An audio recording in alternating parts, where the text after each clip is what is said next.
I think $2 million is probably a bit of a stretch at the moment if you want to be a really good team. I can understand someone getting paid $2 million at the moment, but it's usually not a team that's going to be competing for a premiership.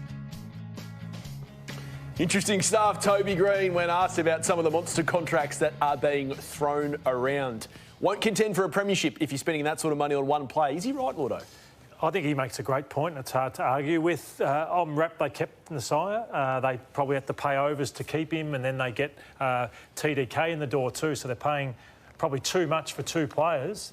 The only one I reckon I'd say that it worked pretty well was Wayne Carey. Back in the day where Wayne was getting paid $1 million, wasn't he? Back in you can 1999. imagine what the salary cap was and what everyone else was getting paid, but they won 2 premierships, so they can tick it off. I admire Geelong on the flip side of this because they don't pay. Jimmy's been there, and I hate to ask what Jimmy was on when he's winning Norm Smiths and Brownlows and all those sorts of things. What were you on when you were on in Norm Smiths and Brownlows? I had 3 farms, 5 cup-line vouchers. That's what everyone's after, aren't they? But House of Torquay. Yeah, House of Torquay. Like as I said, like 800, like they don't overpay, do they, at Geelong? No, they don't because they've got a model. I know there's a couple of players who might be just slightly out of it, but your point's right. I took that interview, which I listened to with Toby Greene, as, yeah, because you've got the balance and you're pushing for a premiership. We often hear, Richmond spoke about it, Hawthorn spoke about it. You mentioned Geelong, that, players would sacrifice a bit just to keep playing in grand finals and premierships, and that was always put to myself at Geelong when Neil Baum was the footy manager. It was, well, you can all take a little bit more or max out, but you don't get to play with that guy and that guy and that guy on grand final day, which goes a long way to your winning premiership. But this is a club that has now made, under Chris Scott's watch, 11 of the past 15 top 4 home and away season finishes.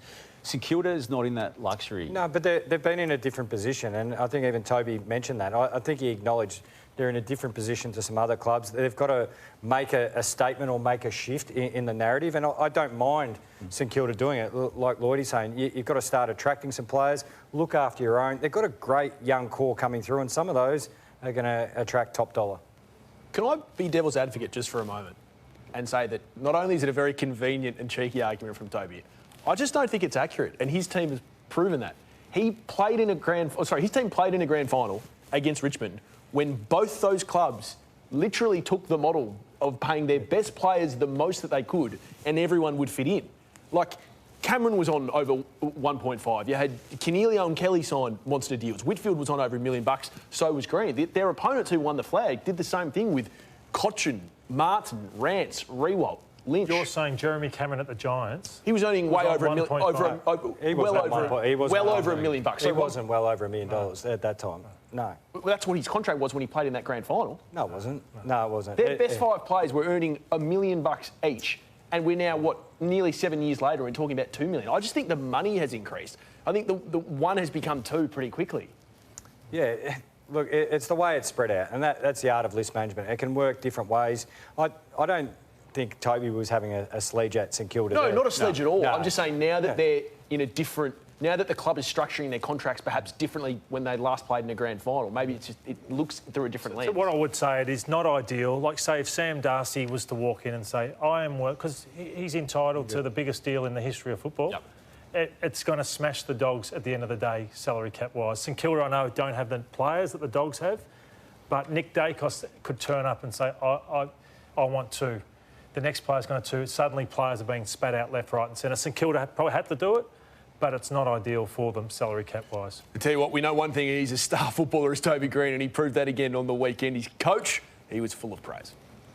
That's Toby, isn't it? There's not many players, really, that back-to-back can not only generate another 30 seconds for you to take that off the clock and then go back and knew that they were going to attack corridor and protected it for us. Absolutely brilliant. That's what he does, honestly. But, having said that, we don't want to rely on that, but it's nice when it does happen.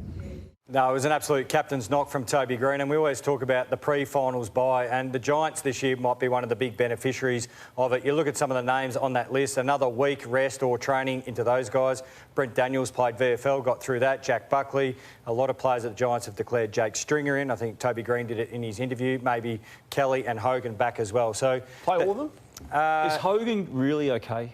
I keep hearing bad things, Jimmy, with that foot. Fingers crossed he's okay, because the Giants are certainly a better side with him in it, being a Coleman medalist. I know that, but are you going to play in the elimination final. I think having the extra week will help him get ready, but we know Stringer will be back in and they need Jack Buckley as well. Strong quarter from you. Thanks. Lots more coming up on Footy Classified, including Lordo Sledgehammer. It's next. I do have a great respect for Luke Davies-Uniacke. We didn't have a great first quarter for North Melbourne over the weekend, so players not using their preferred hand. So this is a left-hand handball out to Paul Curtis. Tried to use his right, and then moments later, he had the opportunity again to fire it out on his left hand to the player running on the outside, and didn't have the confidence to use that left hand, look to kick another turnover. So it was a slow start for Luke Davies-Uniacke in that game, and then kicked it out on the full. Well, the Bombers, they've had a horror year, and they've got to tidy up things like this. I don't care who's playing, but here's Redmond and here's Lual, and they've just allowed two players pretty much to walk through. I'm talking, this is not training drill stuff. This is just non-competitive.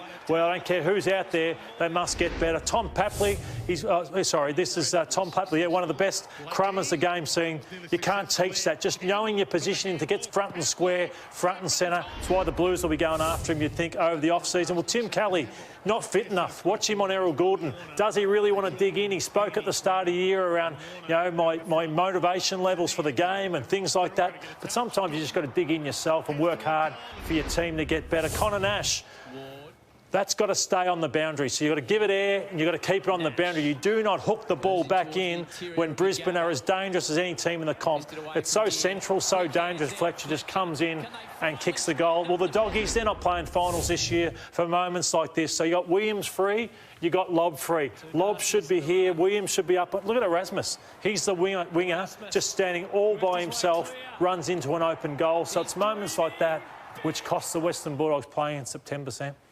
It's a great edition of the Sledgehammer, which has been strong and stronger every single week. Matthew Lloyd.